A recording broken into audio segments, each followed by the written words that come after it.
آج کا درس قرآن سورہ نور آیات 51، 52، 53۔ اللہ تعالیٰ نے قرآن کریم میں سچے ایمان اور زبانی دعووں کے درمیان فرق واضح کیا ہے۔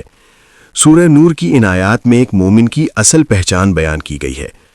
نمبر 1، آیت 51 میں اللہ تعالیٰ فرماتے ہیں کہ جب مومنوں کو اللہ اور اس کے رسول کی طرف بلایا جاتا ہے تاکہ وہ ان کے درمیان فیصلہ کریں تو وہ کہتے ہیں سمعنا و اطعنا، ہم نے سنا اور اطاعت کی۔ جس شخص کے دل میں اللہ گہرائی کے ساتھ اتر چکا ہو، اس کی نگاہیں جھک جاتی ہیں، اس کی زبان کم بولتی ہے، وہ دعوے نہیں کرتا مگر عمل میں سب سے آگے ہوتا ہے۔ ایسا شخص بڑی بڑی قربانیاں دیتا ہے مگر اپنی تعریف خود نہیں کرتا۔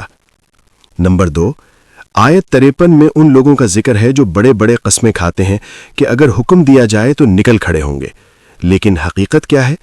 جو شخص اللہ سے تعلق میں کمزور ہوتا ہے وہ الفاظ میں مضبوط ہوتا ہے، وہ دعوے زیادہ کرتا ہے، اپنے عمل کی کمی کو باتوں سے پورا کرتا ہے، اس کے پاس کردار کی گواہی نہیں ہوتی، اس لیے وہ زبان سے اپنی سچائی ثابت کرنا چاہتا ہے۔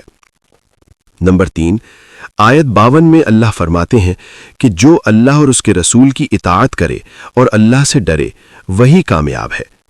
جو لوگ صرف انسانوں کو متاثر کرنا چاہتے ہیں وہ سمجھتے ہیں کہ سارا معاملہ دنیا کا ہے، لیکن جسے یقین ہو کہ اصل پیشی اللہ کے سامنے ہے، جسے آخرت کا خوف ہو، جسے حساب کا یقین ہو، اس کا انداز بدل جاتا ہے۔ وہ دکھاوا نہیں کرتا، وہ خاموشی سے اطاعت کرتا ہے۔ اللہ کے نزدیک وہ نہیں دیکھا جاتا جو تم کہتے ہو، وہ دیکھا جاتا ہے جو تم کرتے ہو۔ آپ کا فائدہ